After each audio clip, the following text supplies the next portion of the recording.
scrivere che cosa voi pensate, il vostro punto di vista, come vedete la generazione degli adolescenti del 2020, cioè dei ragazzi che hanno dai 13 ai 19 anni, svampiti, non organizzati, incapaci a concentrarsi, superficiali con pochi obiettivi, poco empatici. Cena con i parenti, ragazzi e adolescenti che non parlano fra loro ma tutti impegnati con il proprio cellulare a comunicare con altri cellulari. Per me è stata una situazione inquietante. Poi ho fatto la sardina in una piazza e mi sono accorta che intorno a me c'erano parecchi ragazzi che sono riusciti anche a cantare canzoni della mia generazione, canzoni di Gaber e di De André. E allora mi sono detta che c'è tanto materiale su cui lavorare, ma come? Che cosa ci vuole? Spesso l'immagine degli adolescenti del 2020 non è positiva, invece io, avendoci a che fare tutti i giorni, ne ho una prospettiva forse diversa, non lo so, però per esempio si parla di loro come apatici, come spenti, come... Io invece non li vedo per niente così, io li vedo appassionati, li vedo pieni di cose da dire. Il problema è che forse siamo noi che non li ascoltiamo, siamo noi che non diamo loro lo spazio necessario per esprimersi, è quello che forse li fa sentire anche loro così esclusi, come dire, fuori da dove si giocano le partite importanti. Come fai l'appello tu la mattina? Beh, l'appello è un momento importante perché è il momento in cui cerco di instaurare un dialogo con loro e dedico molto spazio a questo momento perché secondo me c'è bisogno di un inizio, di un pre-lezione in cui ascoltarli, in cui dar modo loro proprio di sfogarsi anche cose piccole, sai, però faccio loro qualche domanda, come stai? Parto sempre dal come stai e da lì poi ci giro intorno, proprio perché ho notato che facendo così, incredibilmente, dopo la lezione riesco a fare più cose, perché loro mi ascoltano di più.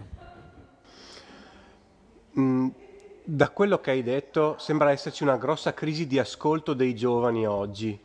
Con la crisi delle nascite che c'è e il fatto che saranno sempre meno, la situazione secondo te peggiorerà?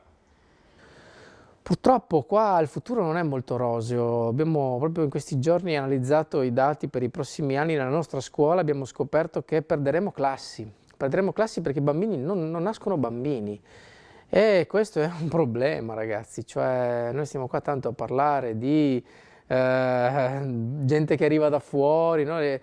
Quando invece dovremmo preoccuparci molto di quello che succede qui in casa, anche in casa nostra e chiederci come mai c'è questa situazione. Sono stato in Sardegna recentemente dove ho visto intere città spopolate, non c'è più nessuno perché i ragazzi sono andati via all'estero, in altre regioni d'Italia. C'è come questa idea che se voglio trovare un futuro non lo devo cercare qua, lo devo cercare altrove e sono moltissimi giovani che vanno via e altri che invece non riescono a pensare un'idea di futuro e quindi a fare una famiglia, sai. Credo che dovremmo cambiare un po' i nostri paradigmi e provare a immaginare come sarà l'Italia fra 20 anni. Forse dobbiamo cambiare qualcosa, dobbiamo soprattutto offrire ai ragazzi l'idea che questo possa essere ancora un posto dove esprimersi e dove poter creare un futuro. Il problema sembra quindi che sia la generazione gerontocratica che oggi detiene il potere.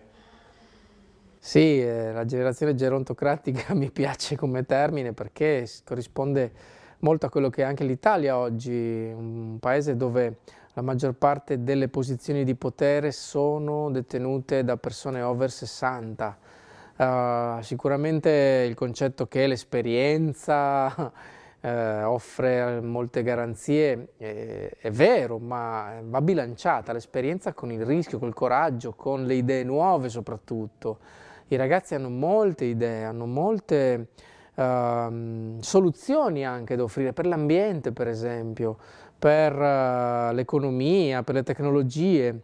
Dovremmo essere così bravi da farci un po' da parte per far sì proprio che loro possano scrivere una parte del libro che è il nostro domani.